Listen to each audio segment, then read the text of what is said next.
तर युवासेना सचिव साईनाथ दुर्गे काय म्हणतात ते बघूया।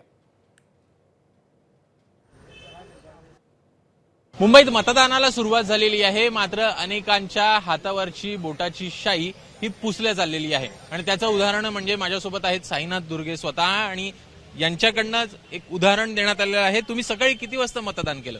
मी सकाळी 1:15 वाजता गेलो होतो, साधारण 8:15 8:30च्या मध्ये। आणि तुम्ही बघताय की मी मतदान केल्यानंतर यावेळेस ते शाईच्या ऐवजी त्यांनी मार्कर पेनचा वापर केला आहे आणि मार्कर पेनचा वापर केल्यामुळे आणि त्यांना विचारलंही मार्कर पेन वापरताय आणि मी काही कुठलाही एसिटोन किंवा नेल पेंट रिमूव्हर वापरलेला नाही। साधं मी डेटॉलने हात धुतला तेव्हा मला माझ्या निदर्शनास आलं की ही शाई निघते आणि तेव्हा थोडं अजून रब केल्यानंतर पूर्णतः शाई निघालेली आहे। आणि मला असं वाटतं हा निवडणूक आयोगाचा हा ढिसाळ कारभार आहे, हा पुन्हा एकदा धक्कादायक प्रकारे लोकांच्या समोर येतोय। सगळ्यांना आवाहन केलेलं आहे की आपण सतर्क राहा आणि हा जो काही एक माहोल उद्धवसाहेब ठाकरे राजसाहेब ठाकरे यांच्या माध्यमातून मराठीसाठी आणि मुंबईसाठी यावेळी लोक मतदान करणार आहेत आणि कुठेतरी ह्या सगळ्या गोष्टी करून या सगळ्यामध्ये कुठेतरी एक बाधा आणायची, परंतु असं होणार नाही।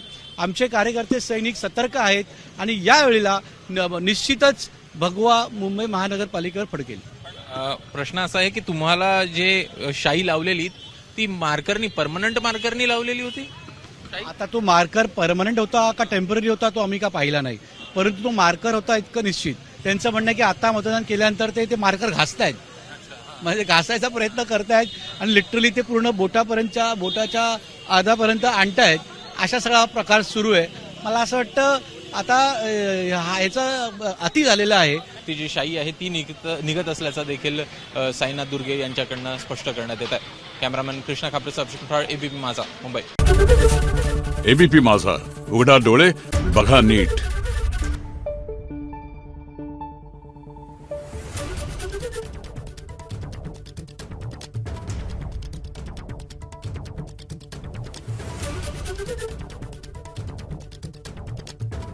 Thank you.